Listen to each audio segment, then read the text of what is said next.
This is FYI News 13, brought to you by SSPTV and the Hazleton Standard Speaker. For your information, we speak with local veterans at a special ceremony in Cunningham, learn about their service and why something as simple as a banner means so much to them. Hello everyone, I'm Ken Karen. As always, I thank you for watching, and to any veterans tuning in, I thank you for your courage and your service. Here comes our Veterans Day headlines from FYI and the Hazleton Standard Speaker. On the 11th hour of the 11th day on the 11th month of 1918, an armistice or temporary cessation of hostilities was declared between the Allied nations and Germany during World War I. It became known as Armistice Day. In the aftermath of the wars to come, World War II and the Korean War, a holiday was declared to all veterans. Today is November 11th, Veterans Day, a day we honor and recognize those who have fought for our freedom. At the Laurel Mall this afternoon, a ceremony was held to do just that. Oh, in orange. Can you see on a dawn's early light? It's an honor to be here today for Veterans Day. We really need to thank veterans every day, and I think we get very far from that. But here today, it's a great ceremony at the Laurel Mall where we're able to talk about Veterans Day, teach the children a little bit about Veterans Day, and thank our veterans for their service and their continued service of this country. From the mountains to the prairies to the ocean, like a fog, God bless America. At the mall this afternoon, there were dignitaries, veterans, the Girl Scouts of America, and others who presented a special tribute to our veterans. Here are some of the sights and sounds from the ceremony and a reflection on the day's significance from State Representative Tara Toohill. You heard that a little bit earlier.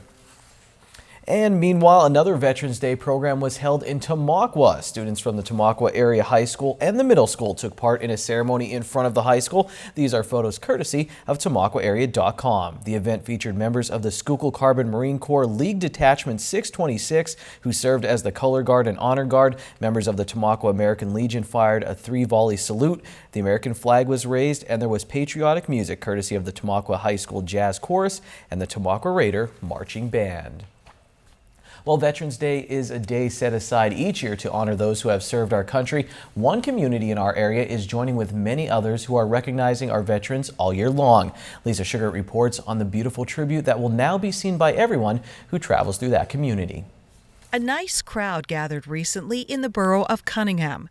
The purpose of the gathering to officially unveil banners featuring hometown heroes. It was really great to put in the work over the summer. Our committee's been working hard for the past few months, and it was nice to finally see the banners up and to really see the vets' reaction as they came and they got to see their banners hanging, because a lot of our veterans, we have 32 banners hung, and there were about 7 or 8 living veterans with banners who were able to be here today to see their banners in the air. Allison Urechko is a member of the Cunningham Hometown Heroes Committee. The banners were made possible through the cooperation of Cunningham Borough, the Cunningham Borough Historical Society, Cunningham Valley Civic Organization, the Valley Veterans of Foreign Wars, and the Cunningham Borough Downtown Business Association.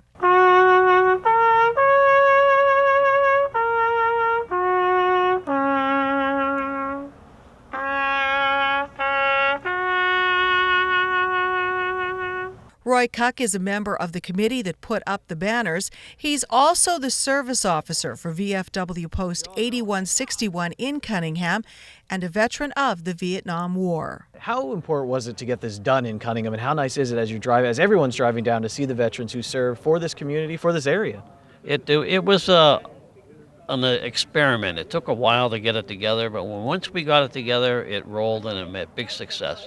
We plan on continuing it. I think it's a good reminder every day to people who might not have people in the family in the military. Yes, there's a lot of people say they drive through town and they're driving too slow. And I said, well, drive slow and enjoy it. Yeah, so it's something that needed to be done, I think. And it's long overdue, especially for Vietnam vets. The veterans or their families have the opportunity to choose the photo, which is then displayed on a banner in the community. Cuck remembers the day his photo was taken, and he explains why its location in the community is so special to him. The picture was taken in a Honolulu. When the ship went through there, and my father is next to me there, and he was in World War II. He was on a B-17, a gunner on a B-17. So that was back in 1944-45. Is it a nice honor to be up there with your dad? Yes, definitely. Roland Wolf served in the Korean War. His banner was a gift from his children. My son and my daughter bought the banner for me. Did they pick a good picture? What did you think when you saw it? How do you like the banner? Good. Very nice. Yeah. Looks like I did back then. Now, every day, this banner will serve as a reminder of his service and the service of many veterans from this small community of Cunningham. I was in Korea from 53 to 55. I got into Korea in the fall of 53, and they had already signed a truce, which didn't make me mad a bit. VFW Commander Stephen Cole is very pleased with the project. He's a veteran of Operation Iraqi Freedom. It shows people that you serve, people that don't know you. It gives you a little bit more appreciation. Not that obviously I served in OIF. I didn't go through anything that the Vietnam vets did when they came home. We got honored all the time for doing our service, but it's just a nice additional thing just to be recognized, in the town that you live in, you grew up in. So. For many in the borough, including Allison Urechko, these banners now serve as a tribute to family members no longer with us. My grandfather passed away a few years ago, but he was a great man. He was a very nice man, and he would be honored to have his banner hanging for being in the Navy and hanging in Cunningham, showing that off. With today being Veterans Day, we pause and salute those who risked their lives and those who paid the ultimate price for our freedom. And now with these hometown hero banners lining the streets of Cunningham, that recognition will be with us all year long. Feels pretty good to be recognized. Reporting for FYI, I'm Lisa Sugart. Thank you, Lisa. In other news on this Veterans Day, it was a historic visit as the spiritual leader of the Ukrainian Greek Catholic Church came to Minersville yesterday.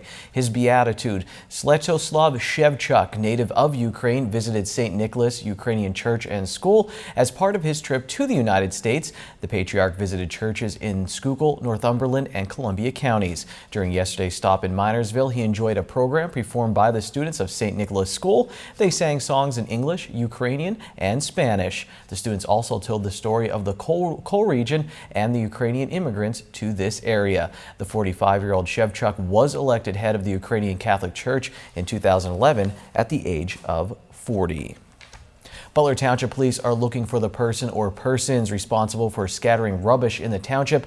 Police received a complaint in regards to illegal dumping in the area of 76 Prospect Road. They found approximately 35 bags of garbage dumped off the side of the western berm of Prospect Road. Police were told by the party who reported it that the garbage must have been dumped there sometime this past Saturday. Anyone who observed anyone dumping garbage in that area is asked to contact Butler Township Police at 570-788-4111. Coming up next, one of our favorite guests dropped by, Julie Ferry from the Greater Hazleton Chamber of Commerce, and she's bringing with her some holiday spirit and some information on a holiday chamber contest. In sports, Dave Seaman from the Standard Speaker and I break down Marion Catholic's big win in the girls volleyball state playoffs.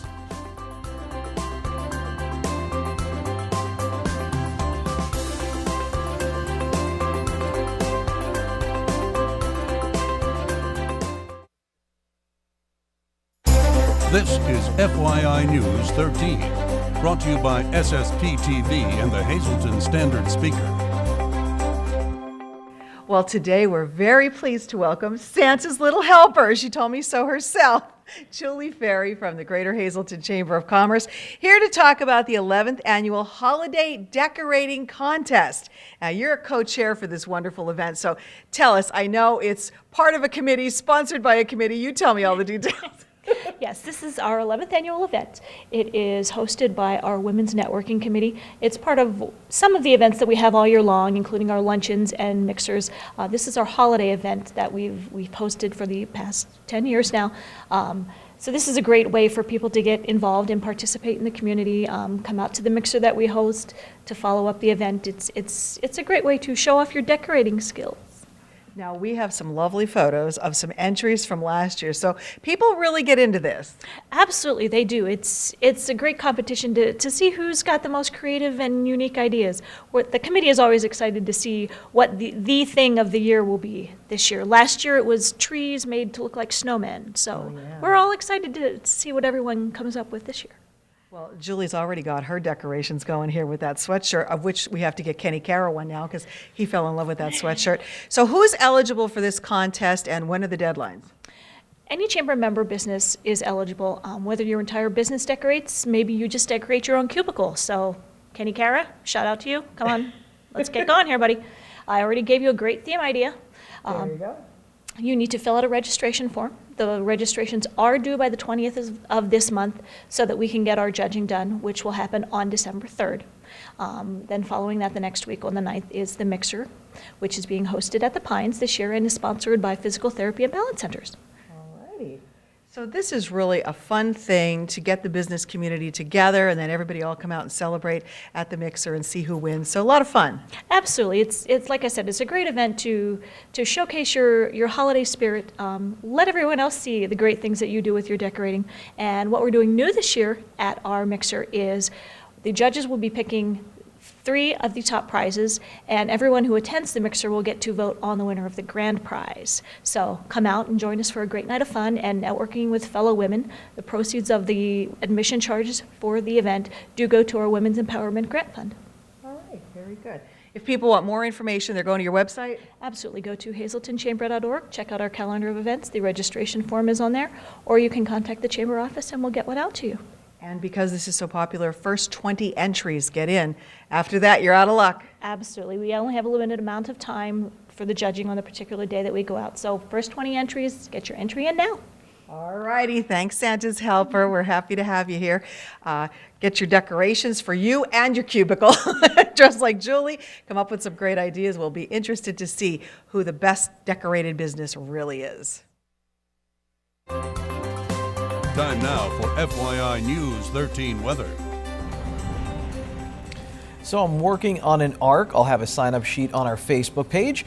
I guess the rain hasn't been that bad, but it's been gloomy the past few days. However, we do have a bright future. Literally, here's our forecast from the National Weather Service. Tonight will be mostly cloudy with a low around 45 with a northwest wind from 5 to 7 miles per hour, becoming calm in the evening. On the 4-day outlook, Thursday, not much better. Showers mainly after 9 a.m., high near 53. We'll have wind gusts up to 13 miles per hour on Thursday night. 30% chance of showers mainly before 8 p.m. Mostly cloudy night, low of 40. Wind gusts can get as high as 26 miles per hour. Then on Friday, the sun comes out, partly sunny with a high near 47, breezy with wind gusts up to 34 miles per hour. Friday night, 20% chance of showers between 8 p.m. and 2 a.m. Mostly cloudy. Our low will be 35, again windy with wind gusts as high as 29 miles per hour. Saturday, once again, partly sunny with a high of 44. Saturday night, partly cloudy, low of 32. We'll get to freezing. Sunday, mostly sunny, high in the upper 40s. And then Sunday night, partly cloudy with a low of 34 degrees. Holiday spirit time. We're talking about some green and some red. How about the green screen here on FYI? Your midday winning Pennsylvania lottery numbers. Pick 2, 4, 1, pick 3, 094, pick 4, 2087, and pick 5, 69620. And now it's time for our home of the week on FYI. This week's home is at 39 Inverness Lane in Eagle Rock Resort. This custom 3-bedroom contemporary in Eagle Rock is perfect for your second or full-time home. It has a custom kitchen, open floor plan, exquisite master suite, home theater that has custom seating, home office, and much more. You must see it to believe it. All furnishings are negotiable. It's listed at $375,000. For details, you can call Nancy Dunlap, Eagle Rock Real Estate Company, 570-384-1361. Come back for Dave Day during sports after this break. This is FYI News 13 Sports.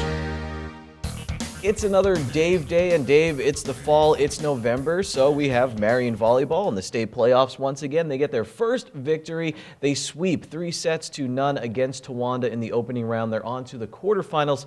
Here's my report from last night. This morning, I was tempted to update the Wikipedia page for the word professional by uploading highlights of Marion's win over Towanda in the first round of the state playoffs. Every time Towanda grabbed some momentum, the Phillies struck right back in workmanlike fashion. Led by seniors Abby Stankiewicz, 11 kills, Maureen Klope, 8 kills, 15 digs, and Courtney McCall, 28 assists, Marion advanced to the state quarterfinals against Country Day of the Sacred Heart. We have a lot of girls who've been down this road before. This is the fourth appearance in the States as starters. As a starter for Abigail, and Maureen, this is her third time starting. And this is the time of the year that those girls really produce, so we're a very seasoned team as far as coming into this kind of situation, assessing what another team has and then attacking that. Sophomore Jasmine Mooney got some experience last year playing down the stretch in Marion's run to the state final. On this night, she led the team with 16 kills, and after the win, we talked with her about the Phillies' strategy against Towanda. We were expecting a lot of tall girls and big blocks, so we worked on our covering all practices and good serves and defense. How do you feel you guys did covering? You seemed pretty well from my end, but I was a soccer player, not a volleyball player. Well, we didn't let anything hit the floor. We gave it our all. Klope eclipsed 600 career kills in this win, and she also earned our play of the night for this crazy dig that led to a big Marion point in the third set. We really played as a team tonight and knew how to get ourselves out of those ruts that we got into and really how to get out of our heads and just really focus on playing. Does that come from experience or the talent or both? I think coach. It really just relies on relying on each other and having faith in each other and really playing as a team. It wasn't all smooth sailing against Towanda, and the Phillies have some work to do if they want to book a return trip to the state championship. Things were pretty efficient tonight. We still shoot ourselves in the foot quite a bit. That's my biggest gripe about this team: service errors, hitting errors. Just got to play safer. When you get to this level, you got to keep the ball in play and make the other team make mistakes and not take wild swings here and there. But all in all, I'm extremely happy. We're on we're down to the final 8 in the state, so I couldn't ask for anything better. All right, so there you have it. And Dave, Coach Falabelle talking about them being a seasoned team. And we've talked about Marion. It just seems they reload, really. You have girls who step up into these roles, and Marion continues to be successful. I counted at one point last night, I believe, 3 or 4 sophomores at one time on the floor. And Coach Falabelle did tell me he's trying to work in some younger girls to give Abigail kind of a rest, maybe work them in as serving specialist. He put 1 freshman in there just for the experience. So they know how to put in these girls who, all of a sudden, Jasmine Mooney, who I talked with, who's a sophomore this year, she said, yeah, I played a little bit in states last year, and it's really paying off this year. So once again, Marion having success, and seems like they'll be built for more success in the future as well. Your thoughts as they move on to the quarterfinals? Well, that's definitely their strongest attribute, the experience that Coach Falabelle gets them. They're going to be in the playoffs every year, or at least make a run. District 11, they always have a challenge from Nativity, so they get a little bit of experience there. They play a hard non-league schedule during the season. They play in some tournaments. That prepares them. So by the time they get here, their experienced players are even more experienced, and their younger players are starting to get a little bit of that seasoning that we talk about. And when they get in the state playoffs, they know what to do, and they usually make a strong run. And like you said, we're usually talking about them early part of November. Another Marion team, Dave, looking to have some success, maybe get to the state playoffs, the Marion football team. They'll start the District 11 Single A playoffs against Monoy area, a team they're very familiar with. And Dave, Monoy, 2 rushers over 1,000 yards in Lenny Dolsky and Mason Ryan. And then Marion, we don't know if KJ Snurr will play right now. He was injured on Friday night, but definitely an interesting matchup to get the playoffs started right there. Yeah, 2 local teams, 2 teams that know each other very, very well. Again, it's cliche, but throw out the records out the window, because these 2 teams know everything about one another. They played as recently as 2 years ago. They played an Eastern Conference final, so they're used to playing each other multiple times in the season. I'm sure the players are not only in football, but they play each other in basketball and in baseball. So the athletes are very familiar with one another. I'm sure they're friends off the field, maybe, and then when they get on the field, though, it's a different story. It's a rivalry. That's what high school sports is all about. If I'm going to be paying attention on the defensive side of the ball, both of these teams have weapons on offense. Even if Marion's without KJ Snur, they can pass the football and they can run the football as well. These athletes play two ways. I'm interested to see who's going to make the plays on the defensive side. I think that's who gets to the district championship game.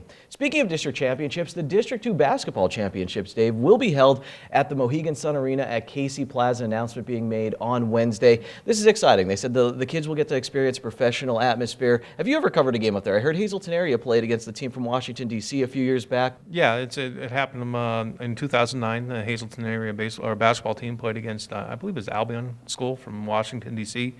Cougars started out well, but didn't end up winning that game. That's their only experience there. There have been some other high school basketball games played there, but it's a destination now for young athletes. Now it's you could circle that on your calendar and say we want to get to the arena, and it's like in District 11 where Martz Hall had always been the destination. You got in Martz Hall, you're playing in a big meaningful basketball game in March, late February, early March, and I think District 2 is I think it's a long time overdue. And I think local athletes are going to be the beneficiaries of it. Another Dave Day in the books here on FYI. We'll keep following Marion volleyball as they continue in states. And of course, next week, we'll talk about what happened in those district playoffs for football. It's Wednesday, and here's some delicious alliteration. It's signature steak night at Bottlenecks. All of their signature steaks are only $9.95 plus bottomless soup and salad for only $2.95. Good evening, everyone, and here's tonight's Talk of the Town report. First tonight, Veterans Appreciation Day in honor of our veterans. The spa at Eagle Rock is offering free haircuts to all veterans November 12th from 1 to 7 p.m. Please call for an appointment, 570-384-1501. Our next announcement, Booty's Place, located at the Churchill Mall, now has their takeout window open. The best just got better with pizza, hoagies, strombolis, calzones, great Italian dinners, and much more. Visit them today or call ahead, 570-455-5551. And finally, the Greater Hazelton Chamber of Commerce is planning a Downtown Bucks prize giveaway, and the promotion will begin Wednesday, November 25th, with a special kickoff at the shop too, and will continue for 3 weeks. Winners will be given downtown gift cards, which can be used at a variety of merchants. Businesses wishing to participate should call 570-455-1509. That's tonight's Talk of the Town. News 13 would like to send sincere condolences to the family and friends of these recently departed. Helen A. Ivanko, formerly of McAdoo. Funeral mass is Friday at 11 a.m. in the St. Peter and Paul Church. Friends may call Friday from 10 to 11 a.m. at the church. The Damiano Funeral Home is in charge of arrangements. Joseph Thomas Gardner, Sr. of West Hazelton.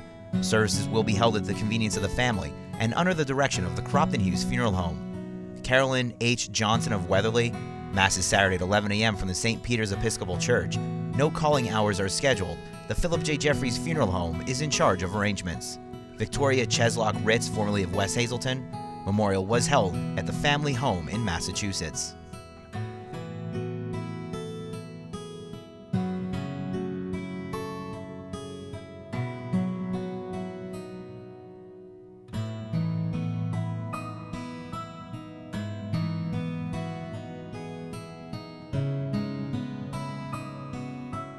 Attention pay-per-view subscribers, if you see your name right now on News 13, you'll have 13 minutes to call in and win a free movie from Service Electric Cablevision. Our winner tonight is Marge Sanzi of West Hazelton. Marge, if you're watching, give us a call, 570-455-7267, extension 104.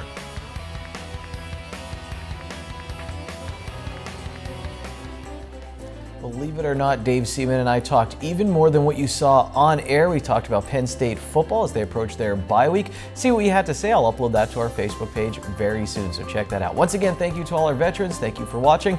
See you tomorrow. Take it easy, everyone.